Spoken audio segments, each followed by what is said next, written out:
नमस्कार। कार्यक्रम करेन्ट इस्युको समय सुरु भएको छ। म मसानु पासाको उपस्थित भएको छु।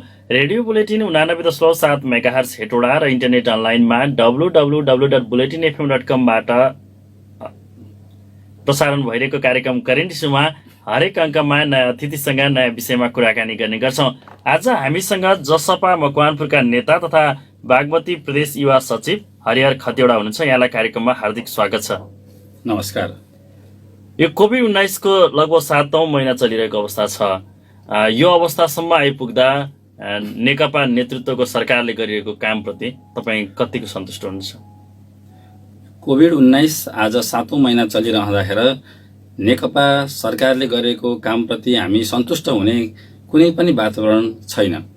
किनकि सुरुबाट उसले चालेको हर कदम विश्वमा कोभिड-19 सुरु भइसकेपछि हाम्रो नेपालमा केही महिना पछाडि मात्र सुरु भएको थियो। जुन टाइममा नेपाल सरकारले उसले जुन तयारी गर्नुपर्ने हुन्थ्यो त्यो तयारी उसले गर्न सकेन र उसले हरेक स्टेपमा चुक्दै र जो निर्णय अरूको देखासेखी गर्दै अरूले के गरेको छ त्यो हेर्दै अरूको देखासेखी गर्दै अगाडि बढ्यो। तर आफ्नो देशको अवस्था के छ, आफ्नो देशको भौगोलिक, राजनीतिक, आर्थिक, आफ्नो देशका सम्पूर्ण चाहिँ अवस्था नबुझिकन उसले कदमहरू चाल्नाले नेकपा सरकारले कोभिड-19 मा राम्रो कुनै पनि आफ्नो भूमिका देखाउन नसकेको कुरा प्रष्ट छ। अब सुरुबाटै उसले जुन लकडाउन गर्ने क्रममा जुन स्टेपहरू चाल्नु पर्थ्यो, निश्चित नाकाहरू तोक्नु पर्थ्यो, नाकाबाट चाहिँ आएका मानिसहरूलाई 2 दिन चाहिँ आइसोलेसनमा बसाएर रिपोर्ट आएपछि आफ्नो घर जान दिनु पर्थ्यो। तर यसमा चाहिँ उसले हरेक सुरुबाटै बिना मतलबसँग, बिना तयारी, नाका बन्द गर्ने नाममा बिना तयारी, बिना संवाद आफ्नो नागरिकलाई अनागरिकको दर्जा दिँदै बाहिर रोक्ने काम गर्यो। त्यस पछाडिबाट पछि लकडाउन थप्ने काम मात्रै गर्यो। तर त्यो थप्ने काम सँगसँगै के तयारी गर्नु पर्दथ्यो? हामीले त्यो कोभिड-19बाट बच्नको लागि के जागरुकता अभियानहरू चलाउनु पर्दथ्यो? त्यो कुराहरूपट्टि उसको केही ध्यान गएन। मात्र ऊ आफ्नै आन्तरिक राजनीतिमा रुमलिरह्यो। खालि त्यहाँ यो कोभिड-19 पुरा विश्व नै आक्रान्त पारिरहेको बेलामा अब आफ्नो समाजलाई, आफ्नो नागरिकलाई कसरी जोगाउने भन्नु त कता हो। यही बेला हो मौका कमाउने, कसरी कमाउने भनेर भ्रष्टाचारतिर चाहिँ ऊ अगाडि उन्मुख भएको देखियो। यो जगजाहेर कुरा हो, हामी सबैले मिडियामा सुनेकै कुरा हो। र यस्तो अवस्थामा ऊ खालि आन्तरिक कुरामा बढी पर्ने, अर्काको पार्टीको लोभ डाहा गर्ने, अर्काको पार्टी विभाजनतर्फ बढी उसको ध्यान जाने, अनि नागरिकलाई अनागरिकको दर्जा दिँदै हजारौं किलोमिटर पैदल हिँडाउने, गर्भवती महिलाहरूदेखि लिएर अपाङ्ग मानिसहरूलाई बाटोमै भोकभोकी मार्ने, यस्तो अवस्थामा हामी कसरी सन्तुष्ट हुन सक्छौँ? त्यही भएर यो नेकपा सरकारले गरेको कोभिड प्रतिको कामहरू कुनै पनि सन्तोषजनक छैन र पछिल्लो चरणमा पनि उसले जति गर्नुपर्ने हो त्यो गरेको छैन। मात्रै सधैँ उसको एउटा आन्तरिक पार्टीको जीवनलाई लिएर, आन्तरिक पार्टीको विवादलाई लिएर,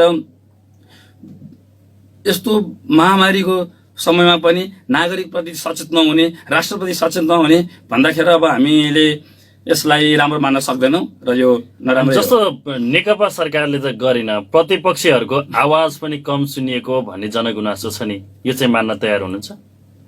पक्कै पनि सही कुरा गर्नुभयो। प्रतिपक्ष भनिसके पछाडि सरकारले गरेका कामहरूलाई नजिकबाट निगालेर सही वा बेठिक सही कुरालाई समर्थन पक्कै गर्नुपर्छ र साथै गलत कुराहरूलाई विरोध गर्ने र त्यसलाई चाहिँ सच्याउनका लागि सुझाव दिनुपर्ने कुरा यो छँदैछ। तर हाम्रो नेपालमा जुन अब प्रमुख प्रतिपक्षको रूपमा रहेको नेपाली काङ्ग्रेस, उसको पनि भूमिका राम्रो र प्रष्ट देखिएन।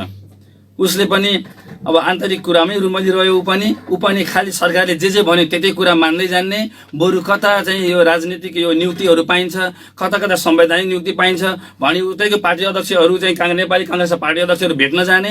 अब यो त्यसमा भएका कमजोरीहरूलाई सुधार्नको लागि बैठकको आह्वान गर्नुपर्ने, जुन सङ्घर्ष गर्नुपर्ने, त्यो सङ्घर्ष प्रमुख प्रतिपक्षको रूपमा रहेका नेपाली काङ्ग्रेसबाट पनि देखिएन। होइन, त्यहाँनिर यो समस्या भएको हुनसक्छ भने नेपाली काङ्ग्रेस पनि निरन्तर लामो समय सत्तामा रह्यो। जस्तो जसपा त्यस पछाडि रहेको दलमा पनि अधिकांश नेताहरू लामो समय सत्तामा मात्रै रहेको अनुभव रह्यो।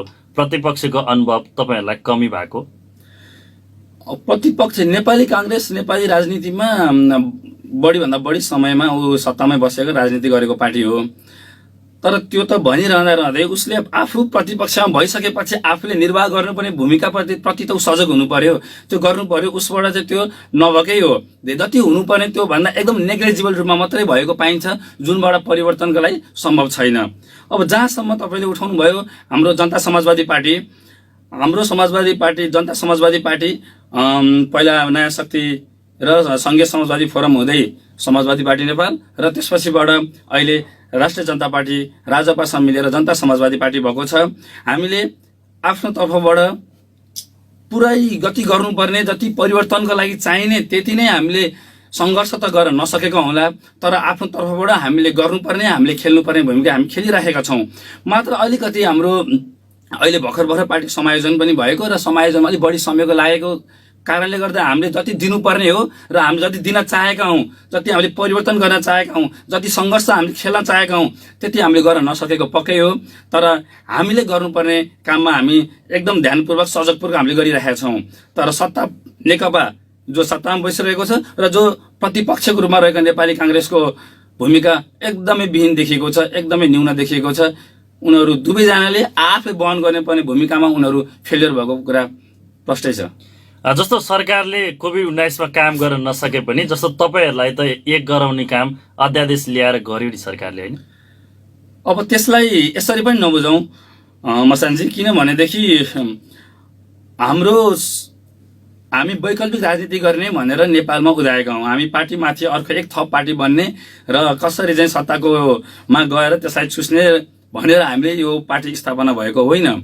डाक्टर बाबुराम भट्टराईले एउटा वैकल्पिक राजनीतिको कल्पना गरेर चाहिँ नयाँ शक्ति पार्टी नेपाल स्थापना गर्नुभयो। त्यस पछाडिबाट आफ्नोसँग विचार मिल्ने, आफ्नोसँगको अभियान मिल्ने, सोच मिल्ने, हो, राजनीतिक एजेन्डा मिल्ने परिवर्तनकारी शक्तिहरूसँग एकता गर्ने क्रममा हाम्रो सङ्घीय समाजवादी हुँदै आज राजपासँग एकता भएको। यदि त्यो जहाँसम्म केपी ओली सरकारले त्यो हाम्रो अध्यादेश लिएर आएको कुरा छ, त्यो अध्यादेश लिएर आएको कारणले गर्दा पक्कै पनि अलिकति चाँडो चाहिँ भएको हो। तर त्यस्तै कारणले गर्दा हामी कमजोर भएर हामी डराएर एकता गरेको चाहिँ होइन, किनभने यो संवाद विगत 2 वर्षदेखि नै संवाद चलिरहेको थियो। के अनि यो सायद लकडाउन नभइदिएको भए र कोभिडको महामारी नआइदिएको भए सायद यो हाम्रो एकता पहिल्यै भइसक्थ्यो, केपी ओलीको अध्यादेश कुर्नु आवश्यक थिएन।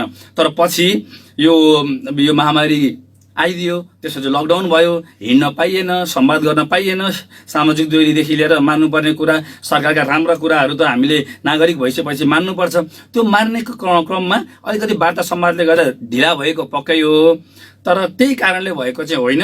त्यो कारणले गर्दा हामी अलिकति चाँडो एकता चाहिँ भएको हो। जसपा विचारको हिसाबले अब के मान्छ? जसपा विचारको हिसाबले अब हामीले यो सङ्घीय समुन्नत समाजवाद नै हाम्रो चाहिँ मुख्य लाइन हुन्छ। अब हाम्रो यो अहिलेसम्म चलिआएको हामीले देखिरहेका कम्युनिस्टको नाममा, साम्यवादको नाममा, कम्युनिस्ट धन्दामा लागेर उल्टे हरेक कुरा, शिक्षा स्वास्थ्यदेखि लिएर सम्पूर्णलाई व्यापारमा लगेर, होइन, यो बेचबिखनमा लगेर जुन चाहिँ भ्रष्टाचारलाई चाहिँ झन् बढी ग्राह्यता दिएको कम्युनिस्टहरूको र यो खालि उदारवादीको नाममा देशलाई लुट्ने, चुस्ने गरिरहेको यो नेपाली काङ्ग्रेसको यो दुईटैको विकल्पमा एउटा दुवै पक्षका राम्रा पक्षहरूलाई जहाँ राज्यको भूमिका रहनुपर्ने जुन शिक्षा, स्वास्थ्य, सामाजिक सुरक्षा, पूर्वाधार निर्माण यस्ता कुराहरूमा राज्यको चाहिँ पूर्ण दायित्वका साथ दायित्व लिने र बाँकी बजारहरूलाई चाहिँ होइन सामाजिक अर्थतन्त्रको रूपमा अगाडि बढाएर चाहिँ हामीले एउटा नयाँ संस्कृत यो के भन्छ नयाँ चाहिँ विकल्प अथवा नयाँ राजनीतिको नयाँ हामीले विषय स्थापना गर्न गइरहेको खोजेका हौँ। जस्तो केही राजनीतिज्ञहरूले चाहिँ अहिले विश्वमा लेफ्ट र राइट नभएर अब आइडेन्टिफाई अर्थात् पहिचानको राजनीति सुरु गर्नुपर्ने बेला भएको छ भनेर उद्घोष गरिरहेको बेलामा नेपालमा तपाईँहरूले चाहिँ अब न कङ्ग्रेसतिर न नेकपातिर ढल्केर अब दुवै विचारभन्दा पृथक लाने भनेर खोजिरहनु भएको छ। के त्यही विचारबाट प्रभावित हो अब तपाईँहरू?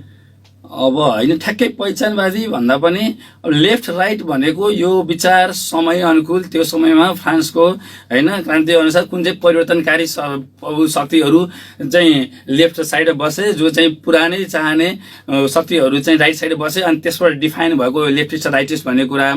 अब यो कुराहरू समयअनुसार लेफ्टिस्ट अलिकति हामीले परिवर्तनकारी र नयाँ कुराहरूलाई चाहिँ स्वीकार गर्न खोज्ने, चेन्जिङ भएको इन्टरनल र एक्सटर्नल इन्भाइरोमेन्टमा आफूलाई एडप्ट गराएर अगाडि बढ्ने भन्ने बुझ्छौँ र पुरातनवादीलाई चाहिँ हामीले राइटिस्ट भनेर बुझ्छौँ। र यो अहिले तपाईँले भन्नुभएको जस्तै गएर पहिचानवादी कुराहरू चाहिँ उठिरहेको छ विश्वमा। हामीले नेपालबाट चाहिँ यो अरूको सिको गरेको, अरूको सारेको, देखेको, कपी गरेको भन्नुभन्दा पनि हामीले चाहिँ एउटा नेपाल सानै भए पनि होइन हामीले आफूलाई कमजोर नठानिकन यो कम्युनिस्ट र काङ्ग्रेस अथवा यो जुन राइटिस्ट र लेफ्टिस्टको मध्येबाट चाहिँ दुवैको राम्रो पक्षहरूलाई हामीले के आपत्ति भयो, राम्रो पक्षहरूलाई स्वीकार गरेर नराम्रो पक्षहरूलाई रोकेर चाहिँ हामीले एउटा परिवर्तनकारी होइन विकासशील शक्ति चाहिँ निर्माण गर्न खोजेका हौँ, जसमा पहिचान भन्ने कुरो चाहिँ पहिचान, जाति, यो कुराहरू फरक कुराहरूलाई हामीले शब्दै पछि फरक हिसाबले बुझ्नुपर्ने हुन्छ। हाम्रो देश होइन विविध भाषा होइन रीतिरिवाज, चालचलन, जात जाति, अब हाम्रो भूगोलमा पनि हिमाल, पहाड, तराई, मधेस, यो एकदम विविधतापूर्ण हाम्रो देश छ। र यो देशमा हामीले के चाहेका हौँ भने ती हरेक जातिको, हरेक पहिचान भएको, हरेक भाषाको, हरेक संस्कृतिको जगेर्ना हुनुपर्छ र प्रदेशमा तिनीहरूले आफ्नो यो जुन हामी सङ्घीयता भनिरहेका छौँ, यसरी सङ्घीयतामा केन्द्रमा चाहिँ सरकारले चाहिँ पूर्ण सरकारले चाहिँ भूगोल लिड गर्नु पर्यो, उसले चलाउनु पर्यो भने प्रदेशहरूमा चाहिँ उसले आफ्नो भाषा, भूषा, जाति, संस्कृति, रीतिरिवाज यिनीहरूलाई जगेर्ना गर्ने हिसाबले चाहिँ चलाउनु पाउनुपर्छ।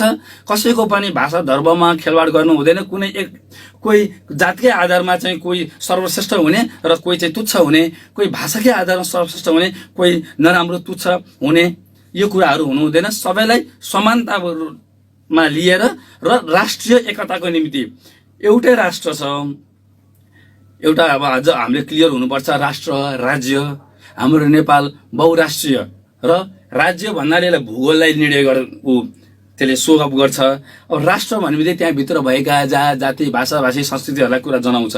यसरी हामीले चाहिँ राष्ट्रिय एकताको निम्ति हरेक भूगोलका, हरेक जातका, हरेक समाजका चाहिँ व्यक्तिहरूलाई एक ठाउँमा ल्याएर यस्तो विश्वमा चाहिँ विश्व पुरै विभिन्न भागमा डिभाइड भएर चाहिँ यसरी यो लडिरहने कुराहरू हामीले सुनिरहेको अवस्थामा हामीले आन्तरिक रूपमा हामी चाहिँ राष्ट्रिय एकता भएर बलियो भएनौँ भने हामी चाहिँ हाम्रो एक दिन हाम्रो यो देश, हाम्रो यो सबै हाम्रो चाहिँ यो संस्कृतिदेखि भाषा भूषा सबै हराउन सक्छ। त्यही भएर पनि आफ्नो देशको जगेर्ना गर्नको निम्ति पनि राष्ट्रिय एकता आवश्यक छ। राष्ट्रिय एकताको निम्ति यहाँभित्र भएका हरेक नागरिकको सम्बोधन हुन आवश्यक छ। हरेक जातिको, हरेक भाषाको, हरेक संस्कृतिको सम्बोधन हुन आवश्यक छ। यही कुरालाई चाहिँ समेटेर चाहिँ एउटा वैकल्पिक राजनीतिक धार बनाएर अगाडि बढाउनु पर्छ भन्ने उद्देश्यले चाहिँ हामीले यो वैकल्पिक राजनीतिक पार्टीको रूपमा जनता समाजवादी पार्टीलाई चाहिँ स्थापना गरेका हौँ। होइन, जस्तो तपाईँहरूले भनिरहनु भएको छ हिमाल, पहाड र तराईलाई जसपाले जोड्छ भनेर। अहिलेसम्म नेपालको निर्वाचनको इतिहास हेर्ने हो भने पहाडी मूलका नेताहरू धेरैले तराई मूलबाट चुनाव जित्नु भएको छ, तर तराई मूलका नेताहरूले अहिलेसम्म एकजनालाई पनि पहाडी मूलमा आएर चुनाव जित्नु भएको छैन। के अब जसपाले तराई मूलका मान्छेहरूलाई पनि काठमाडौँमा चुनाव जित्न सक्ने हैसियत निर्माण गर्छ? पक्कै पनि एकदमै तपाईँले सही र एकदम इम्पोर्टेन्ट क्वेसन सोध्नुभयो। किनभने कि हामीले अहिलेसम्मको इतिहास हेर्दाखेरि नेपाली काङ्ग्रेस अथवा नेकपा कम्युनिस्ट यिनीहरूको के देखियो भनेदेखि अरूलाई प्रयोग गर्ने, उनीहरू जहाँ बढी बहुमत छ त्यहाँ गएर आफू चाहिँ उठ्ने, जित्ने, तर अन्त जो जातको आधारमा, जो भूगोलको आधारमा जो चाहिँ उत्पीडनमा परेका छन्, थिचिएका छन्, मिचिएका छन्, तिनीहरूलाई उठाउनको लागि चाहिँ प्रयत्न नगर्ने, यो देखिएकै कुरा हो। हामीले उदाहरण विभिन्न र थुप्रै हेर्न सक्छौँ। बिपी कोइरालाको पालादेखि नै नेपाली काङ्ग्रेसका नेताहरूलाई तराईमा लगेर जिताएको इतिहास छ, तर अहिलेसम्म हामीले एउटा पनि मधेसी मूलका नेताहरूलाई पहाडमा ल्याएर जिताएको इतिहास छैन। तर त्यही इतिहास रचना हामी चाहन्छौँ। त्यसकै निम्ति यो वैकल्पिक पार्टी खोलिएको। यहाँ हिमाल, पहाड, तराई, मधेस, कालो छाता, गोलो छारा, थेप्चे नाक को आधारमा चाहिँ राजनीति हुने छैन। यहाँ मात्र नेपाल सिङ्गो नेपाल एउटा मातृभूमिको लागि राजनीति गर्नुपर्छ। नेपालीको नागरिक जुनसुकै ठाउँमा आएर उठाउनुपर्छ र सही व्यक्तिलाई मतदाताले आफ्नो मत दिएर जिताउनुपर्छ भन्ने लाइनमा छौँ। र तपाईँले देख्नुहुन्छ हामी भर्खर एकता भएका छौँ, समायोजन प्रक्रियामा छौँ। निकट भविष्यमै हाम्रो अब चुनाव आउँदैछ। त्यो चुनावमा यसको उदाहरण जनता समाजवादी पार्टीले देखाउँछ, उठाउँछ पनि। तराई मुलका नेतालाई पावरमा नि उठाउँछ, यताको उता जान्छ। उनीहरूको आफ्नो आन्तरिक पार्टीको सरसल्लाह अनुसार आफ्नो ठाउँमा उठ्छन् र राम्रो मतले जित्ने कुरा तपाईँ हामीले नजिकैको भविष्यमा देख्न सक्छौँ। भनेपछि के उपेन्द्र यादव, महन्त ठाकुरहरू काठमाडौँबाट उठ्ने सम्भावना छ? सम्भावना नहुनुको कारण के छ र? हेर्नु त, सम्भावना नहुनुको कारण के छ? उहाँहरू पनि नेपाली राजनीतिको एकदम योद्धा हुनुहुन्छ। आज हामीले महन्त ठाकुरको इतिहास हेरौँ। अहिलेको नेपालको राजनीतिज्ञहरूमा सबैभन्दा अनुभवी राजनीतिज्ञ, उमेरको हिसाबले, राजनीतिक जीवनको हिसाबले के कम छ उहाँमा? उपेन्द्र यादवमा के कम छ? कति परिवर्तनकारी हुनुहुन्छ, कति विकासप्रेमी हुनुहुन्छ। अब हामीले यसरी हामीले विवेकपूर्ण भाषाले, विवेकपूर्ण आँखाले हामीले हेऱ्यौँ भने त हामी अगाडि बढ्न सक्दैनौँ। तर उहाँहरूको मूल्याङ्कन हुनुपर्छ, उहाँहरूले पावरमा उठाउनुपर्छ र हामीले उहाँहरूलाई जिताउनै पर्छ। यो त भयो जसपाको आन्तरिक जीवनको कुरा। अब युवाहरूको भूमिकाको विषयमा कुराकानी गरौँ। किन भन्दा तपाईँ युवा नेता पनि हुनुहुन्छ जसपाको। युवाहरू चाहिँ जहिले पनि ढुङ्गै हान्नको निम्ति प्रयोग भए, राजनीतिमा नेतृत्व गर्न चाहिँ पाएनन्। यो अवस्था जसपामा कहिलेसम्म रहन्छ या तपाईँहरूकोबाट हट्न सुरु हुन्छ कि हुँदैन? यो मसान्जी के हो भने नेपालको विडम्बना हो। वास्तवमै जबसम्म यो कुरामा परिवर्तन आउँदैन तबसम्म नेपाल परिवर्तन हुनेवाला छैन। किनभने नेपालमा के भयो? नेपालमा युवा भन्ने बित्तिकै हामीले त एउटा छाती फुलाएर युवाको डेफिनेसन दिने बित्तिकै उमेर समूहले डेफिनेसन दिनुपर्ने हुन्छ, होइन? परनिर्भरतालाई त्यागेर आत्मनिर्भरतामा रमाउने व्यक्तिहरू अथवा उमेर समूहका मानिसहरूलाई युवा भनेर बुझ्नुपर्ने हुन्छ। हरेक आर्थिक, राजनीतिक, सामाजिक परिवर्तनका सम्भागको रूपमा युवालाई लिनुपर्ने हुन्छ। तर यहाँ नेपालमा के भइदियो भने नेपाललाई खालि नेपालमा चाहिँ पार्टीले निर्णय गर्ने, विरोध गर्नुपर्ने, अनि विरोध गर्नलाई चाहिँ युवा सङ्गठनहरू, विद्यार्थी सङ्गठनहरूलाई टायर बाल्न र ढुङ्गा हान्नलाई प्रयोग भएको हामीले देख्यौँ। र अब यो कुनै पनि विश्वमा इतिहास छैन जहाँ युवा बिना परिवर्तन अथवा क्रान्ति सम्भव होस्। क्रान्तिको लागि परिवर्तनलाई युवा आवश्यक छ, तर युवाको सही सदुपयोग हुनु पर्यो। हाम्रो यहाँ त दुरुपयोग मात्र भयो। जाऊ ढुङ्गा हान, कुटे खाऊ, जेल बस, मर मार। युवा जब चाहिँ राज्य सञ्चालनमा आफ्नो बागडोर सम्हाल्ने बेला आउँछ तब चाहिँ युवाको भूमिका कतै पनि देखिँदैन। यो नेपालको विडम्बना हो। यो हामीले चाहिँ यसलाई तुरुन्तै परिवर्तन गर्नुपर्ने हुन्छ। नेपालको इतिहासमा नभएकै भन्दा पनि बिपी कोइराला 35 वर्षको उमेरमा, होइन, 35-36 वर्षको उमेरमा 15 सालतिर त्यत्रो निर्वाचित प्रधानमन्त्री हुनुभयो। पुष्पलालहरू त्यतिखेर चाहिँ एकदम आफ्नो युवा हुनुहुन्थ्यो। जङ्गबहादुर राणाकै कुरा गर्ने हो भने पनि 28-29 वर्षमा त्यत्रो बागडोर सम्हाल्नुभयो। तर पछिल्लो राजनीति नेपालको बिग्रियो। पछिल्लो चाहिँ युवाहरूलाई दुरुपयोग गर्ने काम भयो।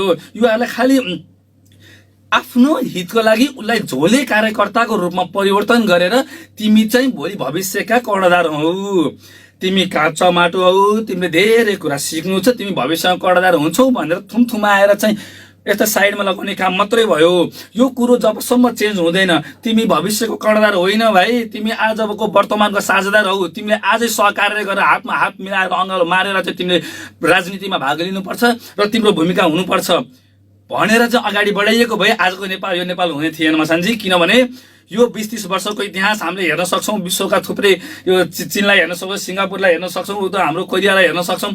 कति परिवर्तन भयो। हाम्रो नेपालीले यो 30, 40, 50, 60, 70 वर्षको क्रान्तिको सुरुवात भएको 70 वर्षसम्म पनि यही हालतमा बस्ने अवस्था थियो। यसमा युवालाई स्पष्ट भूमिका नदिनाले नै यो अवस्था पुगेको हो। त्यसैले हामी यो कुरामा एकदमै सजग छौँ। हामी त्यसै मुखले वैकल्पिक बोलिरहेका छैनौँ मसानजी। किनभने जनता समाजवादी पार्टीका हामी समाजवादी युवा सङ्गठन यो कुरामा धेरै नै सचेत छौँ। हाम्रो विधान बन्दैछ, हाम्रो चाहिँ यो पार्टी समायोजनको प्रक्रिया सकिन्छ, हाम्रो विधान बन्छ। त्यो विधान बन्दाखेरि हरेक हामीले मुखले बोलेर बाहिर भाषण गरेर अब युवाहरूलाई अगाडि बढाउनु पर्छ भनेर हुँदैन। पार्टीको विधानमै त्यहाँ तोकिनुपर्छ। 50%, 60%, मिनिमम पनि 40% युवाहरू चाहिँ अनिवार्य चाहिँ युवाहरूलाई ठाउँ चाहिन्छ र उनीहरूलाई अगाडि बढाउनु पर्छ भन्ने कुरा गर्नुपर्छ। जहाँसम्म हामीले विश्वास गरेर हामी अगाडि बढिरहेका छौँ, हामीले प्रयत्न गरिरहेका छौँ, हामीले काम गरिरहेका छौँ र हामीले हाम्रो नेतृत्वलाई झल्झकाइरहेका छौँ कि जनता समाजवादी पार्टी चाहिँ अहिले नेपालमा भइरहेका विभिन्न पार्टी नेकपा काङ्ग्रेस अथवा अन्य पार्टीहरू जस्तो युवालाई चाहिँ एउटा झोले कार्यकर्ताको रूपमा विकास नगरिदिनुहोस्। उनीहरूलाई स्कुलिङ गर्दा पनि राजनीतिक ज्ञानदेखि लिएर होइन राज्य सञ्चालनको कुराहरूदेखि लिएर पहिलेबाट उनीहरूलाई पार्टीमा हामीले जब विधानमा तोकेर पार्टी केन्द्रीय समितिमा राखेर हरेक ठाउँमा सेट गर्दैखेरि युवालाई चाहिँ यो आरक्षण भन्दा पनि त्यो आरक्षण भन्दाखेरि दिएको कस्तो हुन्छ कि उनीहरूको चाहिँ क्षमताको आधारमा चाहिँ युवालाई समावेश गराएर चाहिँ उसलाई चाहिँ यो कर्णधारको नाम मेटेर चाहिँ वर्तमानको साझेदारको रूपमा अगाडि बढायौँ भने नेपाल परिवर्तन हुन्छ। र हाम्रो जनता समाजवादी पार्टीमा हामी समाजवादी युवा सङ्गठनका युवाहरू यो कुरामा सजग छौँ। हामी यसको लागि एकदम प्रयत्नशील छौँ र गर्छौँ पनि। नेपालमा चाहिँ खालि युवाहरूलाई चाहिँ कर्णधार भनेपछि तपाईँहरू मक्ख पर्नुहुन्छ अनि माओवादीका जो पुराना नेताहरू हुनुहुन्छ उहाँहरू चाहिँ सधैँ राज्य शक्तिको बागडोर सम्हालिरहनु भयो। यो विडम्बना तपाईँहरूले अब तपाईँहरू आराम गर्नुहोस्, तपाईँहरूको अनुभवलाई लिएर हामी काम गर्छौँ भन्न सक्ने दिन चाहिँ कहिले आउँछ? त्यो निकट भविष्यमा आउनुपर्छ। तपाईँले भन्नुभएको जस्तै उमेर भइसकेका मान्छेहरूलाई प्राकृतिक रूपमा शारीरिक रूपमा कमजोर भइसकेका तर विचारको हिसाबले परिवर्तनकारी भएका होइन व्यक्तिहरूको र अनुभवी व्यक्तिहरूको अनुभवमा हामीले लिनै पर्छ र बागडोर सम्हाल्ने कुरा र क्रान्ति गर्ने कुरा र युवाको हातमा आउनै पर्छ। पहिला के भयो भनेदेखि नेभी सङ्घ भनिदियो, अन्डा सोबी भनिदियो, युवा सङ्घ भनिदियो। अब अलिकति चलेको अलिकति गुटमा पनि अलिक बलियो भएको नेताको पछि लाग्न पाए नेता भयो नि। अबको यो पालिको चाहिँ अध्यक्ष भयो भने आजको 15-20 वर्षपछि चाहिँ म पार्टीको केन्द्रीय समितिमा पर्छु अनि म चाहिँ मन्त्री पाउँछु भन्ने जस्तो यो स्कुलिङ हुँदै कस्तो स्कुलिङ भयो भने पहिला युवामा गर्नुपर्छ, एउटा नेताको पछाडि लाग्नुपर्छ, त्यसपछिबाट एउटा लिमिट इयर पछाडि एउटा सीमित वर्ष पछाडि तिम्रो राजनीति वर्ष पुगेपछि मात्र तिम्रो 40 वर्ष उमेर काटेपछि मात्रै 50 वर्ष काटेपछि मात्रै तिमी केन्द्रीय समितिमा पुग्छौ अनि त्यसपछिबाट तिमी चाहिँ सरकार सञ्चालनमा मौका पायौ भने तिमी त्यसको योग्य हुन्छौ भनेर भन्ने स्कुलिङ गराएको छ। त्यो स्कुलिङ अनुसार त त्यो युवा आज कल्पना गरेर आफू चाहिँ राज्य सञ्चालनको बागडोर सम्हाल्ने कल्पना गरिरहेको युवा त्यो बेलामा त ऊ बुढो भइसकेको हुन्छ, उसको उमेर गइसकेको हुन्छ, ऊ 50 कटिसकेको हुन्छ। यो अवस्था चाहिँ रहनु हुँदैन हामीले। र यो चाहिँ हाम्रो मुख्य नेतृत्वहरू जुन पार्टी विशेष भन्दा पनि नेकपा काङ्ग्रेस हाम्रै जसपाको पनि सम्पूर्ण नेतागणहरूले राजनेताहरूले चाहिँ आफूलाई आफ्नो पार्टीमा युवाको भूमिकालाई चाहिँ अगाडि बढाएर र आफूले चाहिँ त्याग गर्न सक्नुपर्छ। अब क्रान्ति गर्नुभयो होइन, उहाँहरूले पनि युवाकै बेला गर्नुभएको, उहाँहरूलाई पनि हामीले जस दिनुपर्छ। उहाँको रातो तातो रगत जोस जागर हुँदाखेरि क्रान्ति गर्नुभयो। आज उहाँहरू त्यो ठाउँमा पुग्दा बुढेसकाल लाग्नुभयो, जसले गर्दा त परिवर्तन गर्न सक्नु भएन। विश्वको यत्रो भू राजनीतिको अवस्था प्राविधिक परिवर्तनहरू उहाँहरूले यो यस्तो यो भनौँ न आन्तरिक र बाह्य वातावरणहरू वैदेशिक यो विश्व राजनीतिक कुराहरू सबै कुरामा त ट्याकल गरेर न आजको 21औं शताब्दीको राजनीति गर्नुपर्ने हुन्छ। विगत म यति वर्ष जेल बसेर आएँ, मैले यस्तो गरेँ, झगडा गरेँ, मान्छे मारेँ, कुटेँ, म जेल बसेँ, म यति वर्ष यो नेता पछि लाएँ भन्ने आधारमा राजनीति हुनु हुँदैन अब। र मान्छेको मूल्याङ्कन पनि हुनु हुँदैन।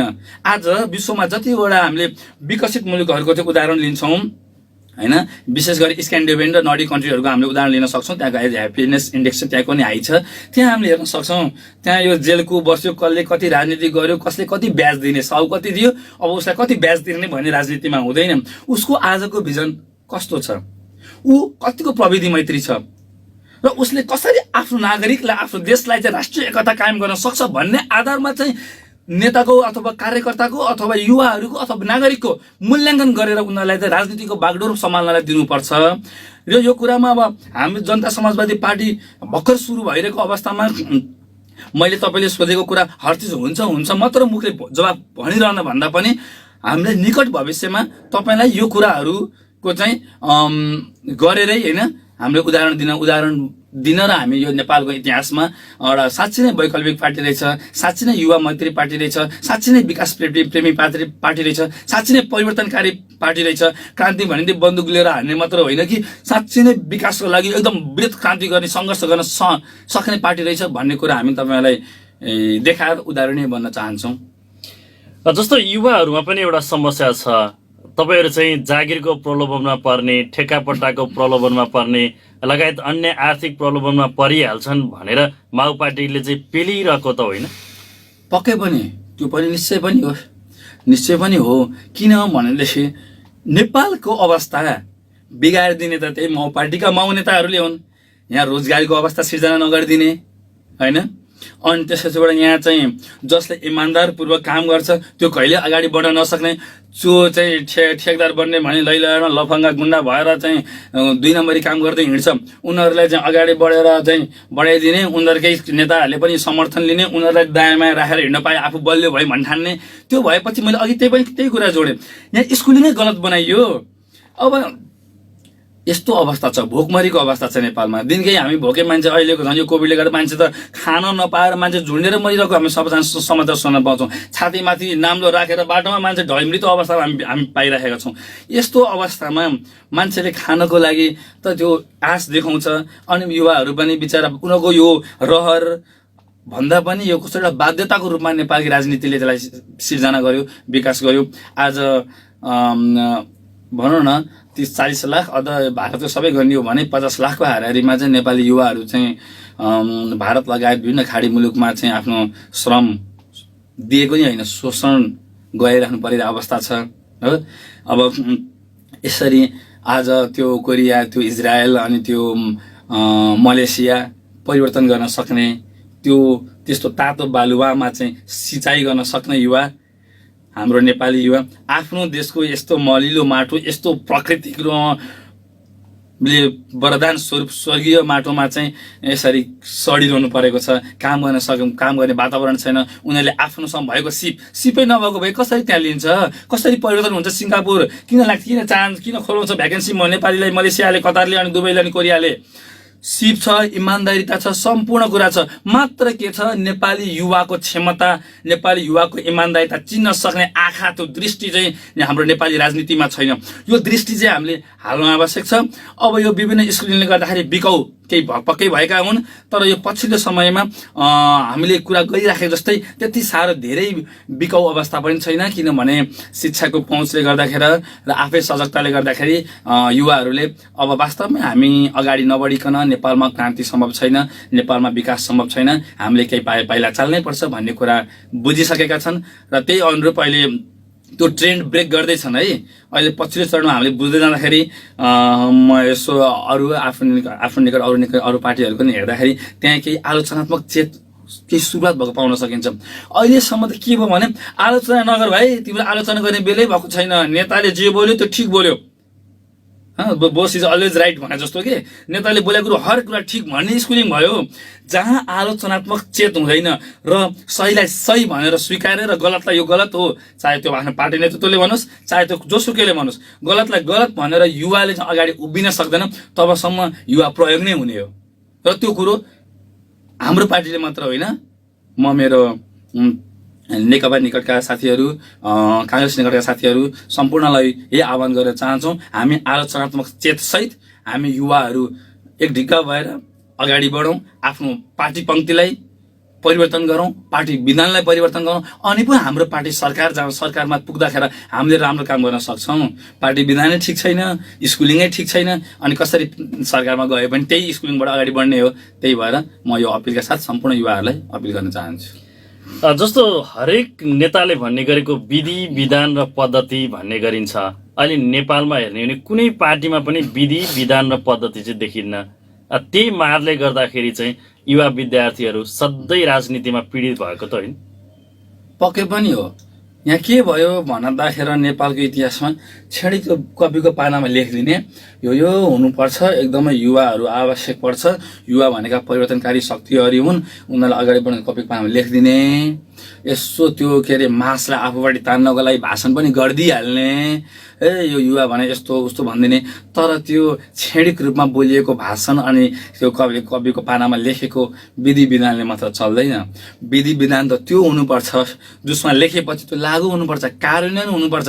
अहिले हामीले हेर्न सक्छौँ, अब हाम्रो पार्टी भर्खरै मैले बारम्बार दोहोऱ्याइरहेको छौँ, हामी विधान निर्माण प्रक्रियामा छौँ, समायोजनको प्रक्रियामा छौँ, र हामी त्यसलाई ध्यान दिन्छौँ। तर अहिलेको हामीले इतिहास हेरौँ न, इतिहास हेर्ने क्रममा नेपालमा भएका पहिला माओवादीको कुरा गरौँ, एमालेको कुरा गरौँ, काङ्ग्रेसको कुरा गरौँ, जसको कुरा गरे पनि युवाको कुरा गर्ने, भाषण मिठो मिठो गर्ने, तर युवालाई खोइ त ठाउँ पुग्यो त। आजसम्म कसले राज गर्यो त नेपालमा? चाहिँ नेपाली काङ्ग्रेसले राज गरे होइन, यत्रो समय, लामो समय। त्यसपछिबाट राज गर्ने चाहिँ नेकपा होइन, कम्युनिस्ट शक्तिहरू। खोइ त राज मात्र गरेर भयो। त्यसलाई त सही ठाउँमा मौका पर्दा त ठाउँ दिनु पर्यो नि। मौका नआउन्जेल तँलाई दिउँला तिमीहरू नि हो भनेर कुदाउने, मौका आएपछि उनीहरूलाई बाइपास गर्ने यो कुरो छ। यो विधि विधान सायद छ जहाँसम्म मलाई लाग्छ, सबै पार्टीको विधि विधान केही हदसम्म छ। दलितलाई दिनुपर्छ, जातलाई दिनुपर्छ, यो महिलालाई दिनुपर्छ, युवालाई दिनुपर्छ, अनि समानुपातिकमा आफ्नो महिला भनेको आफ्नो श्रीमती ल्याएर हालिदिने, युवा भनेको आफ्नो सालो ल्याएर हालिदिने, यसरी चल्छ। यसरी चल्यो नि। विधि विधानलाई सही ढङ्गले सही तरिकाले कार्यान्वयन गरेको भए सायद पक्कै पनि आज परिवर्तन भइसक्थ्यो। यसलाई हामीले एकदम ध्यान दिएर अगाडि बढ्यौँ भने निकट भविष्यमा हाम्रो राजनीति सुध्रिने सम्भावना म देख्छु। आफ्नालाई हेर्ने भन्दा पनि राम्रालाई हेर्ने दिन नआउन्जेलसम्म नेपाली राजनीति सुध्रिँदैन। एकदम सही कुरा गर्नुभयो। अहिलेसम्म सबभन्दा ठुलो विडम्बना यही छ। आफ्नालाई राम्रा त साइडमा राख्ने, ठाउँ नपाउन्जेल, मौका नआउन्जेल त राम्रालाई अगाडि बढाउने, राम्रो भन्ने नाम बेच्ने राम्राको हो, नाम बेच्ने राम्राको। काम आउने बेला मौका आउँदाखेरि राम्रा कता जान्छ, राम त्यति बेला हाम्रा आउँछ, नजिकको मान्छे आउँछ। राजदूत बनाउनु पर्यो, को चाहिँ आफ्नो पर्छ, जो चाहिँ आफ्नो झोले छ। एउटै मान्छेलाई हामी भर्खरै दिनकै हामी अहिलेको करेन्ट इस्युहरू हेर्न सक्छौँ। एउटै व्यक्तिलाई 8-9 वटामा नियुक्ति दिइरहेको हुन्छ। किन? उसको झोले भएको नाताले। उसले गलत भने पनि हस हजुर, सही भने पनि हस हजुर। यसरी चाहिँ झोले भएको र आलोचना विहीन मानिसहरूलाई चाहिँ अगाडि बढाउनेले गर्दा राम्रा मान्छेलाई पन्छाइने। हरेक ठाउँमा राम्रा मान्छेहरू छन्। म नेकपा भन्ने बित्तिकै सबै नराम्रो मान्छेहरूको झुन्ड, काङ्ग्रेस भन्ने बित्तिकै सबै नराम्रा मान्छेहरूको फटाहरूको चाहिँ झुन्ड म भन्दिनँ। म त्यो अवस्थामा छुइनँ। त्यहाँ भएका राम्रा मानिसहरू पनि छन्, तर नेपाली राजनीतिले राम्रा मान्छे सधैँ पछाडि ढकेलिदिने काम भयो। उनीहरूले जो इमान्दार भएर काम गर्छन्, जो विधिसम्म हिँड्न चाहन्छन्, उनीहरू राजनीतिमा अगाडि बढ्ने सम्भावना धेरै कम छ। जो गुटको राजनीति गर्छ, जो झोला बोकेर अगाडि कुद्छ, जो अगाडि राम्रो भन्ने पछाडि कैँची मार्ने काम गर्छ, त्यो नै अगाडि बढेको हामीले देख्छौँ। यो उदाहरण त हामीले अहिलेकै सरकारदेखि लिएर अलि अगाडिदेखि यो त दिनानुदिन पाइने उदाहरणहरू हुन्। हामी यतिखेर कार्यक्रम करेन्ट इस्युमा छौँ र आज हामीले कार्यक्रम करेन्ट इस्युमा देशमै रोजगारीको अवस्था सिर्जना गर्ने हो भने मात्रै देश विकसित हुन्छ भन्ने निष्कर्ष निकाल्यौँ भने र हाम्रालाई नभएर राम्रालाई जिम्मेवारी दिने हो भने मात्रै नेपालका राजनीतिक दलहरूले उन्नत हिसाबले विकासको गतिमा लम्कन सक्छ भन्ने निष्कर्ष निकाल्यौँ। आज हामीसँग जसपा मकवानपुरका नेता हरिहर खतिवडा हुनुहुन्छ। हामी कार्यक्रमको लगभग अन्तिम चरणमा आइपुगेका छौँ। तपाईहरू जत्तिकै युवा नेताहरूले अबको चरणमा चाहिँ कसरी अगाडि बढ्नुपर्छ? हाम्रो पार्टी निकट समाजवादी युवा सङ्गठन, हाम्रो पार्टीमै भएका युवाहरू सँगै म सम्पूर्ण नेपाली सम्पूर्ण पार्टी निकट युवा साथीहरूलाई, नेपालका युवा वर्गहरूलाई के भन्न चाहन्छौँ भन्ने, हामी पार्टी एउटा होला, हाम्रो राजनीतिक एजेन्डा आफ्नो हुन्छ, विचार एउटा हुन्छ, तर हामीले आफ्नो सहीलाई सही, ठिकलाई ठिक, बेठिकलाई बेठिक, आलोचनात्मक चेतसहित हामी अगाडि बढ्नुपर्ने हुन्छ। हामी सबैको लक्ष्य के हुन्छ भन्दाखेरि हामी युवाहरूको चाहिँ हाम्रै जीवनकालमा चाहिँ राष्ट्र समृद्धि होस्, राष्ट्रमा सुशासन आओस्, होइन, राष्ट्रमा चाहिँ विकास होस्। यो तेस्रो विश्वबाट चाँडै निकट भविष्य, यो 15, 20, 25 वर्षको अन्तरालमा हामी पहिलो विश्वमा पुगौँ। हामी कुनै जुन हाम्रो देशको इतिहास छ, कसैको गुलामी बस्नु नपरेको, उपनिवेश बस्नु नपरेको, यो कुरालाई हामीले इतिहासमा मात्रै होइन र यो भूगोलको उपनिवेशवादलाई मात्र छोडेर आर्थिक रूपमा आज हामी कति परनिर्भर छौँ अरू राष्ट्रहरूमा। यो कुराहरूलाई ब्रेक गर्नको लागि पनि, यहीँ नेपालमा रोजगारी सिर्जना गर्नको लागि पनि हामीले आलोचनात्मक चेतसहित इमान्दारितापूर्वक ढङ्गबाट राजनीतिमा प्रवेश गरौँ र एकता भएर राष्ट्रिय एकताको निम्ति हामी राजनीति गऱ्यौँ भने पक्कै पनि हाम्रो जीवनकालमा हामीले हाम्रो मुलुकलाई समृद्धि पाउन सक्छौँ भनेर म सम्पूर्ण युवा साथीहरूलाई आग्रह गर्न चाहन्छु। हामी कार्यक्रमको अन्तिम चरणमा आइपुगेका छौँ। जाँदा जाँदै जो रेडियो बुलेटिन 89.7 मेगाहर्ज सुनेर बसिरहनु भएको छ, उहाँहरूलाई तपाईँ के भन्न चाहनुहुन्छ? सर्वप्रथम त यस करेन्ट इस्यु कार्यक्रममा बोलाएर मलाई आफ्नो केही आफ्ना भावनाहरू पस्कने मौका दिनुभयो।